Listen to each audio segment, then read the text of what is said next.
राजस्थान में रीट अभ्यर्थियों पर हुए लाठीचार्ज के विरोध में जयपुर में बीजेपी कार्यकर्ताओं ने प्रदर्शन किया। पुलिस ने शिक्षक पात्रता परीक्षा में धांधली का आरोप लगाकर प्रदर्शन कर रहे कैंडिडेटों पर लाठीचार्ज किया था, जिसके विरोध में बीजेपी कार्यकर्ता भी सड़कों पर उतर गए और इन अभ्यर्थियों की मांग का समर्थन किया। बीजेपी कार्यकर्ताओं ने बेरोजगारों पर लाठी बरसाने का आरोप लगाते हुए इन सभी का मेडिकल परीक्षण करवाने और दोषी अधिकारियों पर कार्रवाई करने की मांग की और शहीद स्मारक पर धरने पर बैठ गए।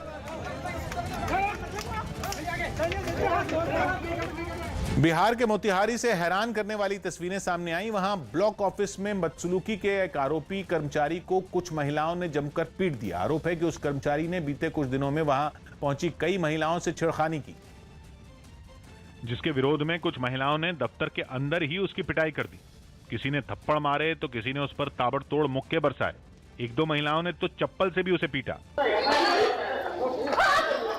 उनके गुस्से को देखकर आरोपी अपने दफ्तर से बाहर की ओर भागा, जिसके बाद महिलाएं भी उसके पीछे दौड़ पड़ी और उसे पकड़कर एक बार फिर उसकी खूब पिटाई की।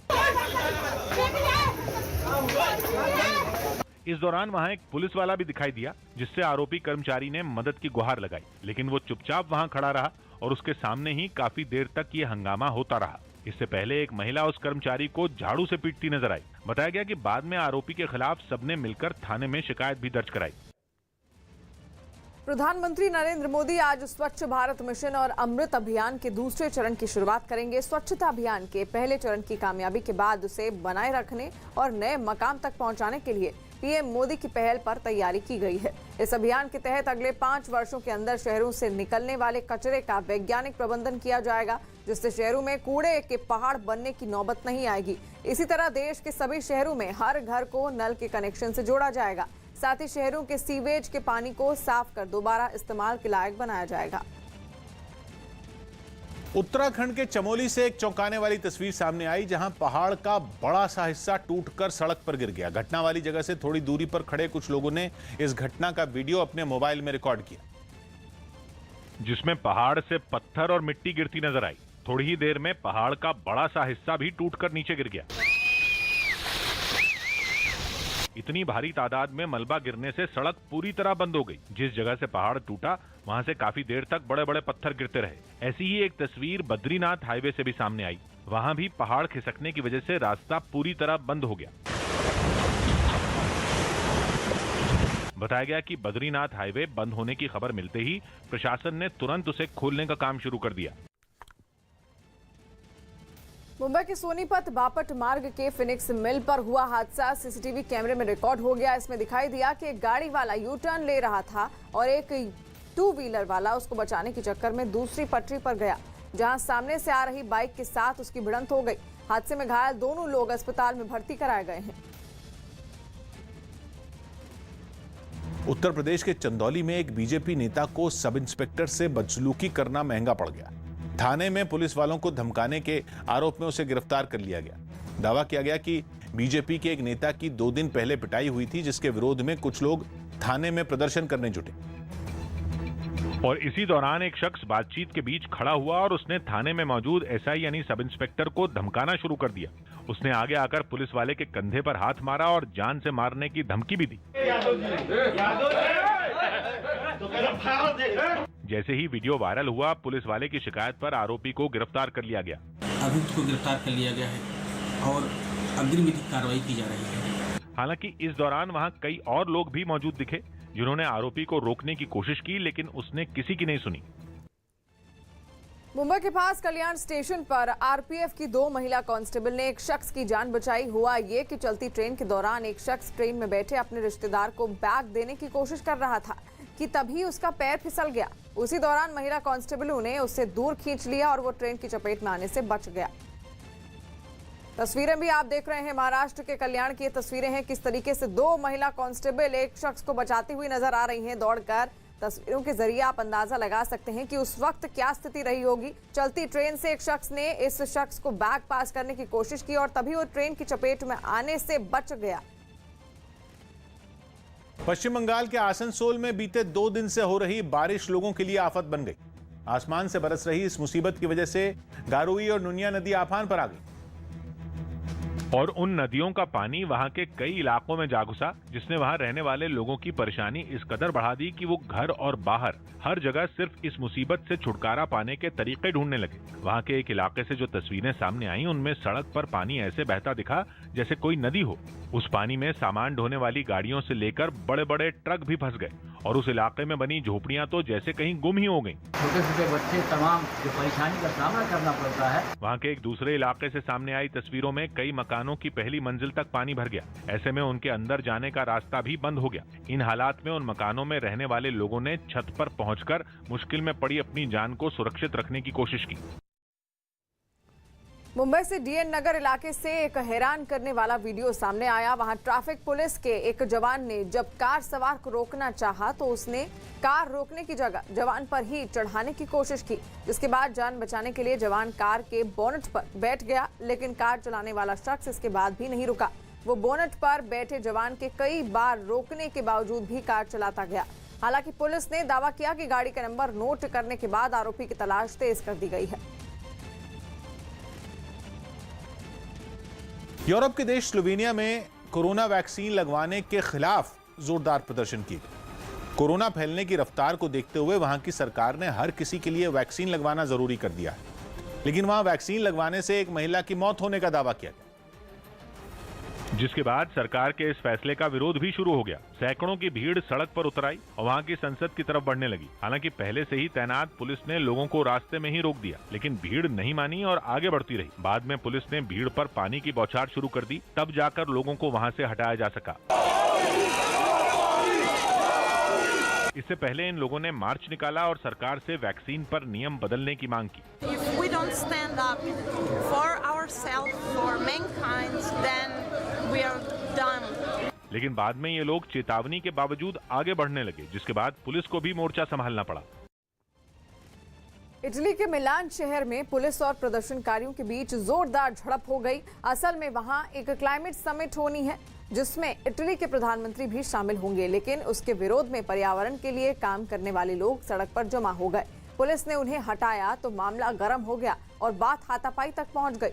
प्रदर्शनकारी पुलिस से भिड़े तो पुलिस ने उन पर डंडे चला दिए, लेकिन फिर भी लोग पीछे नहीं हटे। वो पुलिस से दो हाथ करने पर उतारू दिखे, जिसके बाद पुलिस वालों ने उन पर अपनी शील्ड ही मारनी शुरू कर दी। बंगाल के भवानीपुर में उपचुनाव के दौरान हिंसा हो गई। बंगाल में विधानसभा चुनाव के दौरान भी खूब हिंसा हुई। भवानीपुर में बीजेपी और टीएमसी की सीधी टक्कर है। उनके समर्थक पोलिंग बूथों के बाहर दिन भर डटे रहे, लेकिन एक बूथ पर दोनों पक्षों की झड़प हो गई। बीजेपी और टीएमसी के कार्यकर्ता अपनी सियासी लड़ाई सड़क पर लड़ने लगे और बारिश के बीच एक दूसरे से भिड़ गए, जिसके बाद पुलिस ने उन्हें किसी तरह संभाला और एक पक्ष के लोगों को वहां से ले गई। कहा जा रहा है कि ये झगड़ा बीजेपी नेता कल्याण चौबे की गाड़ी पर हमले की वजह से हुआ। उनकी गाड़ी की खिड़कियां टूटी दिखी और उन्होंने आरोप लगाया कि कुछ लोगों ने अचानक ही हमला किया। 5-6 बाइक में 8-10-12 लड़के आए, गाड़ी पे अटैक किया, मुझ पर अटैक किया। इससे पहले बीजेपी प्रत्याशी प्रियंका टिब्रेवाल ने आरोप लगाया कि भवानीपुर में फर्जी मतदान करवाया गया। बच्चों को, कॉलेज के बच्चों को इनको ये पकड़ा दे रहे हैं। जो बच्चे देखने में अच्छे परिवार से लगते हैं उनको ये पकड़ा दे रहे हैं कि जाओ वोट देकर के आओ। लेकिन टीएमसी ने इन आरोपों को हवा-हवाई बोल दिया। नाचते ना जानले उठान बेका जाने हारबे, তাই আগে থেকে ওর বেসটা তৈরি করে রাখে। भवानीपुर में ममता बनर्जी की टक्कर बीजेपी की प्रियंका टिब्रेवाल से है और शाम 5 बजे तक वहां 50% से ज्यादा वोट डाले गए। भवानीपुर की लड़ाई बहुत खास है क्योंकि वहां जीत हार का फैसला ममता बनर्जी की किस्मत का फैसला करेगा। ममता भवानीपुर से वोटर भी हैं और वो वहां वोट डालने पहुंची। वोट डालकर निकलने के बाद पोलिंग बूथ के बाहर रुकी। गाड़ी का दरवाजा खोलकर ममता खड़ी हुई और उन्होंने लोगों का अभिवादन किया। अभी मतदान के केंद्र के अंदर गई हैं वोट डालने के लिए। ममता बनर्जी वोट डालकर आ गई हैं। आप देख सकते हैं ममता बनर्जी वहां पर मतदान केंद्र से बाहर निकल चुकी हैं। ममता के भतीजे अभिषेक बनर्जी ने भी भवानीपुर में वोट डाला। भवानीपुर समेत पश्चिम बंगाल की 3 सीटों पर उपचुनाव हुए। मुर्शिदाबाद जिले की शमशेरगंज और जहांगीरपुर सीट पर भी वोट डाले गए। सूरत से एक दिल दहला देने वाली खबर सामने आई है। वहां एक रिहायशी इलाके में 8वीं मंजिल पर खेल रहा बच्चा अचानक बिल्डिंग से नीचे गिर गया। इस हादसे की सीसीटीवी तस्वीरें भी सामने आई हैं, जिसमें बच्ची खेलता हुआ दिखाई दिया और धीरे धीरे वो रेलिंग की तरफ बढ़ गया। कुछ ही देर तक वो वहीं खेलता रहा और अचानक से रेलिंग में फंस गया और नीचे जा गिरा। इस हादसे में 2 साल के बच्चे की मौत हो गई है।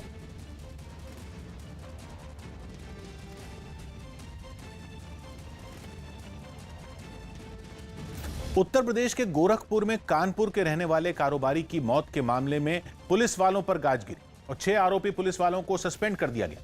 इन पुलिस वालों के खिलाफ एफआईआर भी दर्ज कर ली गई। सारी कानूनी कार्रवाई के बीच कानपुर में कारोबारी मनीष गुप्ता का घर सियासत का केंद्र बन गया और समाजवादी पार्टी के कार्यकर्ताओं ने वहां इतना हंगामा किया कि जंग के मैदान जैसा हाल हो गया। समाजवादी पार्टी के लोगों को पुलिस से उलझता देखकर ऐसा लगा कि वो मारपीट करना चाहते हैं। क्या हो गया? क्या हो गया? क्या हो गया? खूब धक्का मुक्की और कहासुनी हुई और ये सब सिर्फ इसलिए हुआ कि कारोबारी की पत्नी की मुलाकात राज्य के मुख्यमंत्री योगी आदित्यनाथ से पहले अखिलेश यादव से हो जाए। ये जानबूझ के कर रहे हैं। सुबह 6:30 बजे राष्ट्रीय अध्यक्ष जी का हमारे पास फोन आया। पुलिस वाले वहां पीड़ित की पत्नी को ले जाने आए थे, लेकिन जब वो घर के अंदर जाने लगे समाजवादी पार्टी के कार्यकर्ता जैसे पागल हो गए। वो सीधा पुलिस से भिड़ गए। काफी देर तक खींचतान और बहस होती रही। बच बचाकर कुछ पुलिस वाले घर के अंदर भी चले गए, लेकिन बाहर बात और बिगड़ गई। महिलाएं हों या पुरुष, किसी ने पुलिस का लिहाज नहीं किया। नौबत ये आ गई कि दोनों तरफ से तू मैं होने लगी।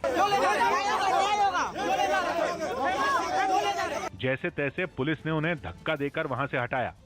लेकिन इसी बीच अखिलेश यादव वहां पीड़ित के परिवार से मिलने पहुंच गए। उन्होंने मांग की कि पीड़ित के परिवार को 2 करोड़ रुपए की मदद मिले। साथ ही उन्होंने अपनी पार्टी की तरफ से 20 लाख रुपए की मदद का ऐलान किया। कहा जा रहा है कि अखिलेश यादव ने सुबह ही वहां आने की जानकारी दे दी थी और वो अपने तय कार्यक्रम के हिसाब से कारोबारी के परिवार वालों से मिलने पहुंच गए। घर के अंदर जाने से पहले वो पुलिस के बहाने योगी आदित्यनाथ पर हमला करना नहीं भूले। इनके कार्यकाल में पुलिस रक्षा नहीं कर रही है, पुलिस लोगों की जान ले रही है। इस बीच राहुल गांधी ने ट्वीट कर दिया और पीड़ित परिवार को भरोसा दिया कि वो इस लड़ाई में उनका साथ देंगे।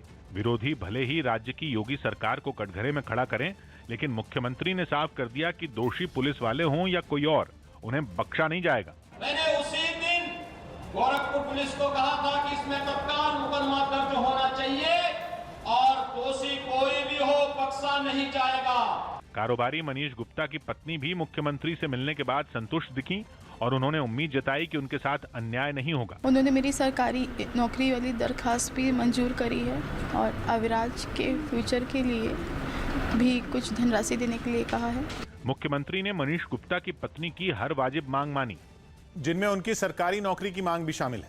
मुख्यमंत्री ने आदेश दिया कि कारोबारी मनीष गुप्ता की पत्नी मीनाक्षी गुप्ता को कानपुर विकास प्राधिकरण में ओएसडी के पद पर नियुक्त किया जाएगा, जिसके लिए कानपुर विकास प्राधिकरण में ये नया पद बनाने का आदेश दिया गया।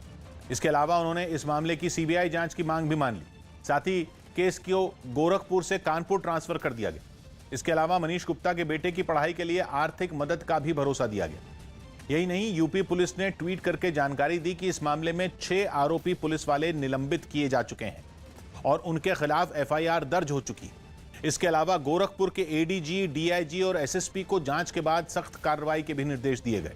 इससे पहले एक वीडियो वायरल हुआ और दावा किया गया कि ये वीडियो कानपुर के कारोबारी की मौत से जुड़ा हुआ है। कहा जा रहा है कि वीडियो में दिख रहे 2 अधिकारी गोरखपुर के कलेक्टर और एसएसपी हैं, जिन पर पीड़ित के परिवार पर केस न दर्ज करने के लिए दबाव बनाने का आरोप लगा। वीडियो में ये लोग ये बात खुद कहते दिखे। होने के बाद आपको अंदाजा नहीं है, मुझे पता नहीं कि आपको कभी पता नहीं, सालों तक कोर्ट में ये है कि जिसके बाद पीड़ित परिवार के लोगों ने 2 टूक कहा कि वो उनकी बात नहीं मानेंगे। उनको पूरी तरीके से नौकरी से हटाइए, मुझे या तो मुझे जान के बदले जान चाहिए। आरोप है कि गोरखपुर पुलिस ने इस मामले में केस दर्ज करने में आनाकानी की, जबकि पीड़ित का परिवार ये आरोप लगाता रहा कि कानपुर से आए मनीष गुप्ता को होटल में पुलिस वालों ने इतना मारा कि उनकी जान चली गई। कहा जा रहा है कि पुलिस उस होटल में चेकिंग करने पहुंची थी और जब उसने मनीष से पहचान पत्र मांगा तो थोड़ी कहासुनी हो गई, जिसके बाद पुलिस वाले भड़क गए और उन्होंने मनीष गुप्ता को पीट दिया, जिसकी वजह से उन्हें गंभीर चोटें आईं और अस्पताल में इलाज के दौरान उन्होंने दम तोड़ दिया। खबर है कि पोस्टमार्टम रिपोर्ट में भी कारोबारी के शरीर पर गंभीर चोट मिलने की पुष्टि हुई।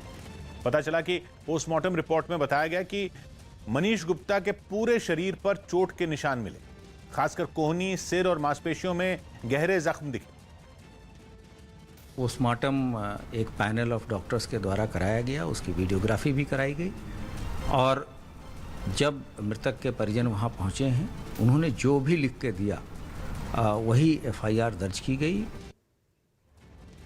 मध्य प्रदेश के बैतूल से कुछ हैरान करने वाली तस्वीरें सामने आई हैं, जहां यूथ कांग्रेस के कार्यकर्ताओं ने सड़क के गड्ढों में पौधे लगाए। प्रदर्शनकारियों ने आरोप लगाया कि राज्य सरकार से गुहार लगाने के बाद भी इलाके की सड़कों पर ध्यान नहीं दिया गया। इसलिए यूथ कांग्रेस के कुछ कार्यकर्ताओं ने राज्य सरकार के खिलाफ विरोध जताने के लिए सड़कों पर बने गड्ढों में पौधे लगाए। पौधों को लगाने के लिए बाल्टियों में भरकर मिट्टी भी लाई गई। एक एक कर प्रदर्शनकारियों ने सड़क के बीचों बीच बने कई गड्ढों में पौधे लगाए। बताया गया कि बैतूल की जिस सड़क पर पौधे लगाए गए, वहां गड्ढों की वजह से कई हादसे हो चुके हैं। सड़क के गड्ढे भरना होगा। कांग्रेस ने सड़कों की खराब हालत के लिए जिला प्रशासन और राज्य सरकार को जिम्मेदार ठहराया। मुंबई के माटुंगा इलाके से हैरान करने वाली कुछ तस्वीरें सामने आई। वहां बीच सड़क पर एक बीएमसी मार्शल की कुछ लोगों ने जमकर पिटाई कर दी। शहर के नगर निगम बीएमसी ने मास्क पहनने के नियम का पालन करवाने के लिए कई इलाकों में मार्शल तैनात किए गए।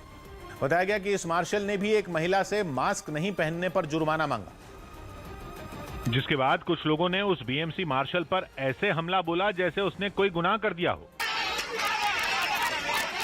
इस घटना की जो तस्वीरें सामने आई, उनमें हेलमेट पहने एक आदमी ने बीएमसी मार्शल का हाथ पकड़ा, जिसके बाद वहां जुटी भीड़ उस पर टूट पड़ी। कोई हेलमेट से उसे पीटता दिखा तो किसी ने अपने हाथों को ही हथियार बना लिया। इससे पहले वो बीएमसी मार्शल भी एक आदमी से उलझता नजर आया। बताया गया कि इस हमले में उसे चोटें आईं और बाद में उसने शिवाजी पार्क थाने में कुछ लोगों के खिलाफ मामला दर्ज कराया। छत्तीसगढ़ के महासमुंद और बेमेतरा समेत कई जिलों में आंगनबाड़ी की कार्यकर्ताओं ने राज्य सरकार के खिलाफ प्रदर्शन किया है। राज्य सरकार पर वादा खिलाफी का आरोप लगाते हुए महासमुंद में आंगनबाड़ी की सैकड़ों कार्यकर्ता सड़कों पर उतरी और वहां डीएम दफ्तर का घेराव करने के लिए आगे बढ़ गई। डीएम दफ्तर की तरफ कूच करते वक्त प्रदर्शनकारियों ने जमकर नारेबाजी की।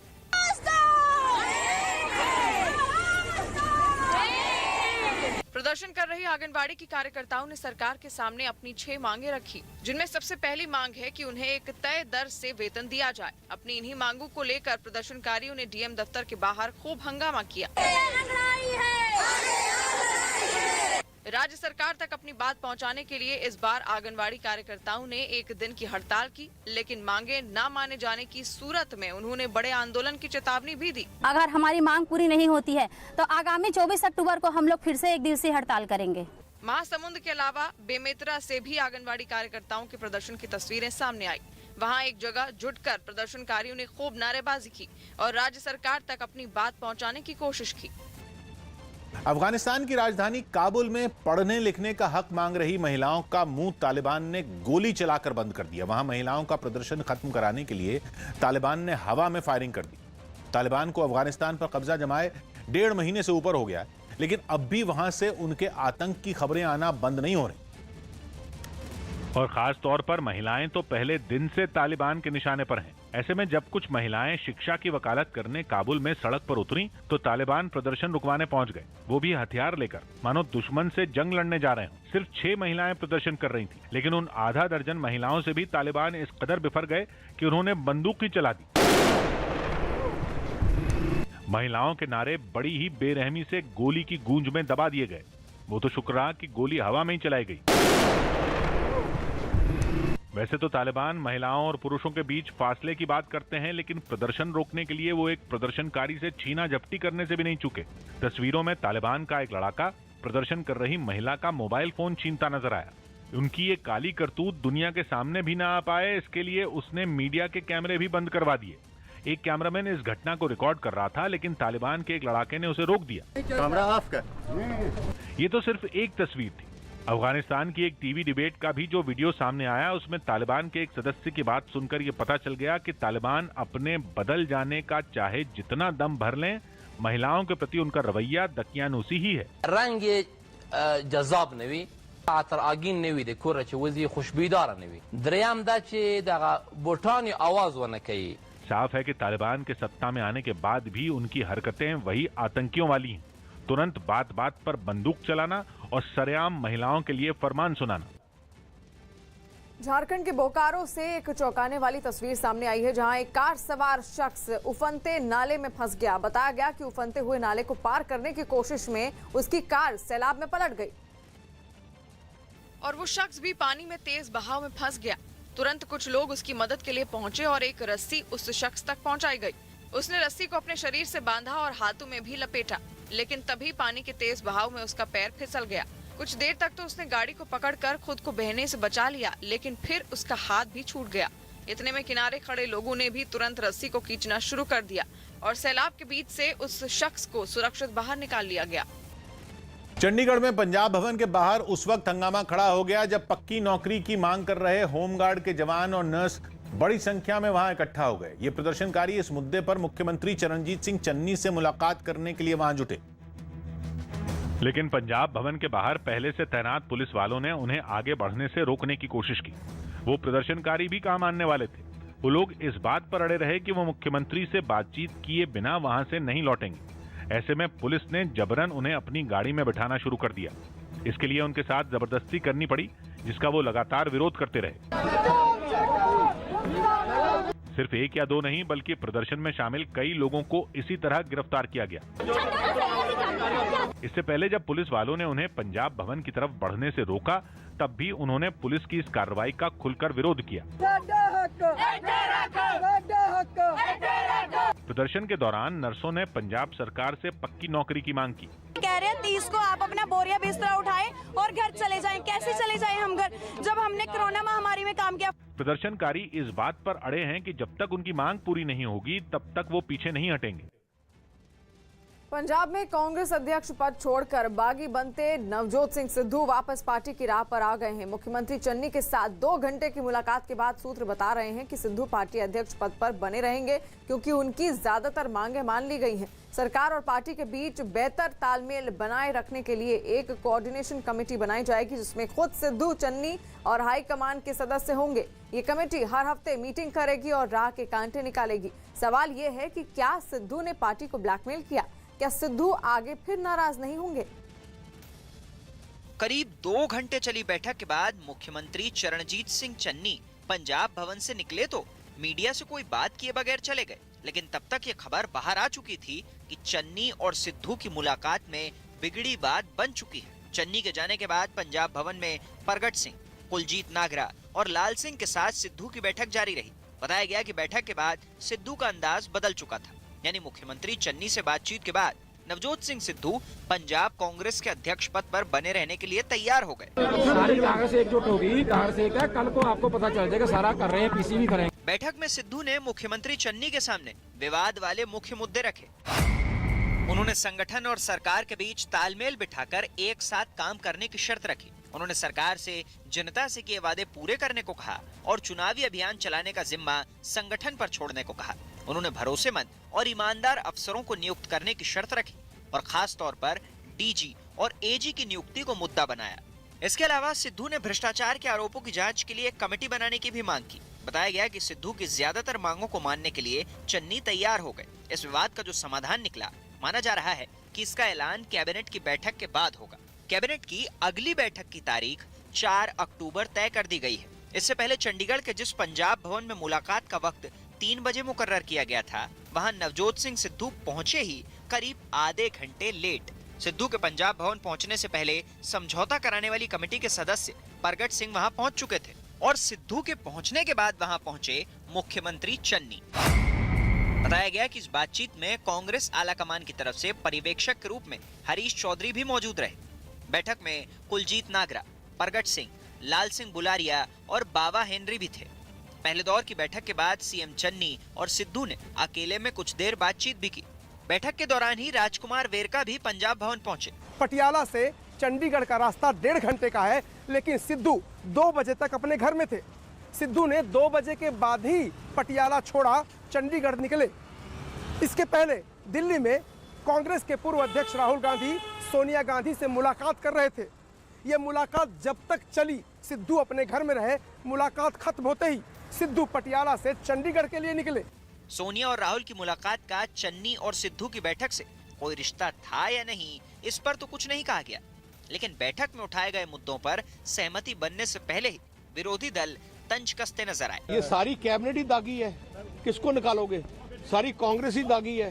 हालांकि इस बैठक के नतीजे से अब सब सामान्य होता लगे, लेकिन कांग्रेस के अंदर की कलह खत्म हो चुकी है, ये कहना जल्दबाजी होगी।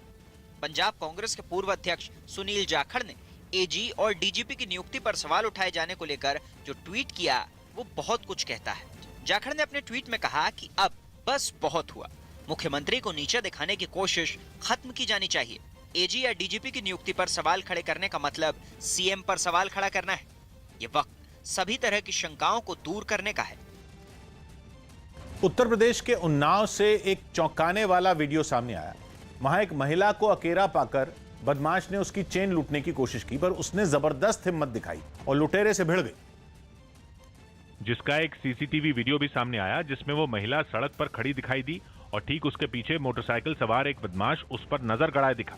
चेन छीनने के इरादे से बदमाश उसकी तरफ बढ़ा, लेकिन जैसे ही उसने झपट्टा मारा, औरत ने पूरी ताकत से उसे खींचकर जमीन पर गिरा दिया। जैसे ही लुटेरे का दांव उल्टा पड़ा, उसने भागने की कोशिश की, लेकिन महिला की पकड़ से वो निकल नहीं पाया। उसने लुटेरे का कॉलर पकड़ा और थप्पड़ जड़ने शुरू कर दिए। जैसे ही वहां शोर मचा, आसपास के लोग भी इकट्ठा हो गए। उन लोगों ने भी बदमाश को पहले तो जमकर पीटा और फिर उसे पुलिस के हवाले कर दिया। और अब एक हैरान कर देने वाली खबर। मुंबई के गोरेगांव में एक तेंदुए ने ऐसा आतंक मचाया कि अब उस तेंदुए को शिकंजे में कसने के लिए एक बड़ा ऑपरेशन चलाया जा रहा है। मुंबई के गोरेगांव की आर्य कॉलोनी से सामने आए सीसीटीवी में जो कुछ कैद हुआ, उसने पूरे इलाके में दहशत फैला दी। आखिर ये दहशत क्यों फैली, पहले वो वजह भी देख लीजिए। गोरेगांव के जंगल से सटी आर्य कॉलोनी के इस मकान में बुधवार शाम करीब 7:45 पर यह वाकया हुआ। अंधेरे में एक तेंदुआ इस मकान में पीछे की तरफ आकर दुबक जाता है। इस बीच एक बुजुर्ग महिला वहां आकर चबूतरे पर बैठ जाती है, मगर उसके ठीक पीछे अंधेरे में छुपा तेंदुआ दबे पांव आगे बढ़ता है और उस बुजुर्ग महिला पर हमला कर देता है। लेकिन वो महिला इस हमले के बावजूद हिम्मत नहीं हारती और अपने वॉकर से तेंदुए पर हमला कर देती है। महिला के हमले से तेंदुआ भी डर जाता है और वहां से भाग खड़ा होता है। गनीमत ये रही कि इस हमले में महिला की जान बच गई। मम्मी की आवाज चीखे सुना और मैं बाहर आया और तेंदुआ कुछ ही दूर जाके फिर छुप गया। फिर हम टॉर्च के सहारे देखे तो तेंदुआ था वहाँ पे और फिर हम डंडे के सहारे उसके पीछे गए और उसको जंगलों में भाग गए। पिछले 3 दिनों में इस तरह की ये दूसरी घटना है जब इलाके में तेंदुए ने आकर अपना शिकार तलाश किया। महिला पर तेंदुए के हमले की खबर जैसे ही घर से बाहर निकलती है, पूरे इलाके में दहशत फैल जाती है। वो तो अभी हफ्ते भर से कुछ ज्यादा ही न्यूज आ रही है, बच्चों पे अटैक कर रहा है, कहीं किसी पे जानवरों पे अटैक कर रहा है। जैसा अभी बच्चों का निकलना बाहर दुश्वार हो गया एकदम से। हम लोग तो जाने भी नहीं दे रहे बाहर, खेल कूद नहीं रहे, बच्चे घर में ही सता रहे। शेर ये पहला मौका नहीं है जब आर्य कॉलोनी में तेंदुए ने हमला किया है। जब से ये सुने ना शेर का बहुत डर होगा, तो डंडा टॉर्च रहता है तभी हम लोग जा सकते हैं, अकेले नहीं जा सकते। अकेले पे हम लोग पूरा ग्रुप एक साथ में जाता है, अकेले तो नहीं जा सकते, अभी इतना डर हो गया। पिछले 20 दिनों में 5 से ज्यादा तेंदुओं द्वारा हमला हो चुका है। लगातार तेंदुओं के हमले की वजह से वन विभाग के अधिकारियों की चिंताएं बढ़ चुकी हैं। लेकिन गनीमत की बात यह है कि अब तक ऐसा कोई भी बड़ा हमला नहीं हुआ है जिससे इंसान को ज्यादा नुकसान पहुंचा हो। लेकिन जिस तरीके से तेंदुओं के हमले लगातार बढ़ रहे हैं, उसकी वजह से रिहायशी इलाकों में रहने वाले लोगों के डर लगातार बढ़ते जा रहा है और सबसे ज्यादा चिंता छोटे बच्चों को लेकर लोग फिक्रमंद हैं। इस इलाके में तेंदुए के हमले अक्सर होते रहते हैं और उनकी तस्वीरें भी सीसीटीवी में कैद होती रही हैं। वन विभाग के पास पहुंचती लगातार शिकायतों के बाद वन विभाग ने जंगली जानवरों को इंसानों की बस्ती से दूर रखने के लिए जंगली इलाकों में पिंजरे भी लगाए हैं। वो यूनिट नंबर 3 में एक अभी लगाया हुआ है। कल रहे निर्मला देवी जी जो अपने हैं यहाँ के, जिनके ऊपर कल रात को जो सीसीटीवी फुटेज में सब वर्ल्ड ने देख लिया, तो उनके ऊपर उनके यहाँ पे अभी अपन जहाँ पे खड़े हो उनके यहाँ पे लगाया। अभी दो ट्रैप उन्होंने फॉरेस्ट डिपार्टमेंट ने लगाए हुए हैं। लेकिन फिलहाल तो तेंदुए की दहशत ने यहाँ के लोगों को मुश्किल में डाल रखा है। तालिबान राज में अफगानिस्तान के लोग तो मौज मस्ती भूल चुके हैं, लेकिन तालिबान खुद मस्ती का मौका नहीं चूक रहे हैं। सत्ता में वापसी के साथ ही तालिबान ने वहां के लोगों, खासकर महिलाओं के लिए कई तरह की पाबंदियां लागू कर दी। लेकिन उन पाबंदियों का खुद तालिबान पर कोई असर नहीं दिखा। काबुल से जो तस्वीरें सामने आई, उनमें कई लड़ाके एक अम्यूजमेंट पार्क में मस्ती करते नजर आए। हाथों में AK-47 थामकर झूला झूलने पहुंचे तालिबान ने वहां जमकर मस्ती की। इस दौरान नाव की सवारी भी की गई।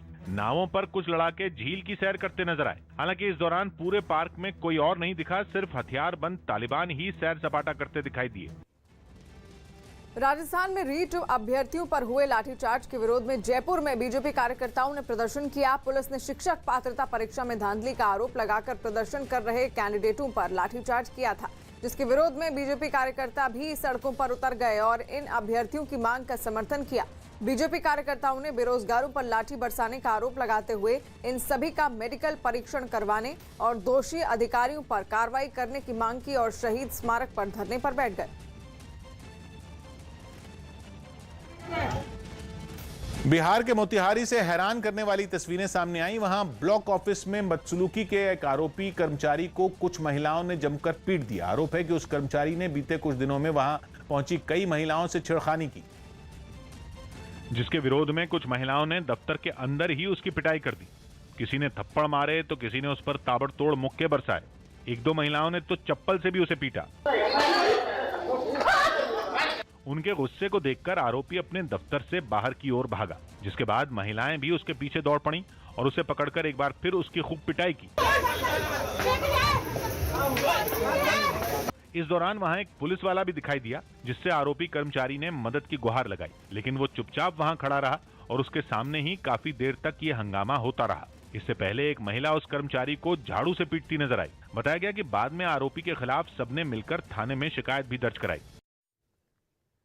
प्रधानमंत्री मोदी आज स्वच्छ भारत मिशन और अमृत अभियान के दूसरे चरण की शुरुआत करेंगे। स्वच्छता अभियान के पहले चरण की कामयाबी के बाद उसे बनाए रखने और नए मकाम तक पहुंचाने के लिए पीएम मोदी की पहल पर तैयारी की गई है। इस अभियान के तहत अगले 5 वर्षों के अंदर शहरों से निकलने वाले कचरे का वैज्ञानिक प्रबंधन किया जाएगा, जिससे शहरों में कूड़े के पहाड़ बनने की नौबत नहीं आएगी। इसी तरह देश के सभी शहरों में हर घर को नल के कनेक्शन से जोड़ दिया जाएगा। साथ ही शहरों के सीवेज के पानी को साफ कर दोबारा इस्तेमाल के लायक बनाया जाएगा।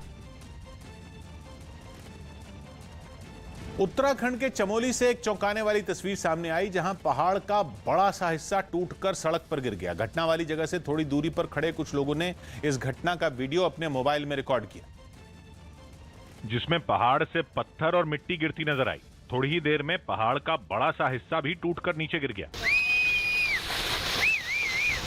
इतनी भारी तादाद में मलबा गिरने से सड़क पूरी तरह बंद हो गई। जिस जगह से पहाड़ टूटा वहां से काफी देर तक बड़े बड़े पत्थर गिरते रहे। ऐसी ही एक तस्वीर बद्रीनाथ हाईवे से भी सामने आई। वहां भी पहाड़ खिसकने की वजह से रास्ता पूरी तरह बंद हो गया। बताया गया कि बद्रीनाथ हाईवे बंद होने की खबर मिलते ही प्रशासन ने तुरंत उसे खोलने का काम शुरू कर दिया। मुंबई के सेनापति बापट मार्ग के फिनिक्स मिल पर हुआ हादसा सीसीटीवी कैमरे में रिकॉर्ड हो गया। इसमें दिखाई दिया कि एक गाड़ी वाला यू टर्न ले रहा था और एक 2 व्हीलर वाला उसको बचाने के चक्कर में दूसरी पटरी पर गया, जहां सामने से आ रही बाइक के साथ उसकी भिड़ंत हो गई। हादसे में घायल दोनों लोग अस्पताल में भर्ती कराए गए हैं। उत्तर प्रदेश के चंदौली में एक बीजेपी नेता को सब इंस्पेक्टर से बदसलूकी करना महंगा पड़ गया। थाने में पुलिस वालों को धमकाने के आरोप में उसे गिरफ्तार कर लिया गया। दावा किया गया कि बीजेपी के एक नेता की 2 दिन पहले पिटाई हुई थी, जिसके विरोध में कुछ लोग थाने में प्रदर्शन करने जुटे और इसी दौरान एक शख्स बातचीत के बीच खड़ा हुआ और उसने थाने में मौजूद एसआई यानी सब इंस्पेक्टर को धमकाना शुरू कर दिया। उसने आगे आकर पुलिस वाले के कंधे पर हाथ मारा और जान से मारने की धमकी भी दी। जैसे ही वीडियो वायरल हुआ, पुलिस वाले की शिकायत पर आरोपी को गिरफ्तार कर लिया गया। अभियुक्त को गिरफ्तार कर लिया गया है और अग्रिम विधिक कार्रवाई की जा रही है। हालांकि इस दौरान वहां कई और लोग भी मौजूद दिखे, जिन्होंने आरोपी को रोकने की कोशिश की, लेकिन उसने किसी की नहीं सुनी।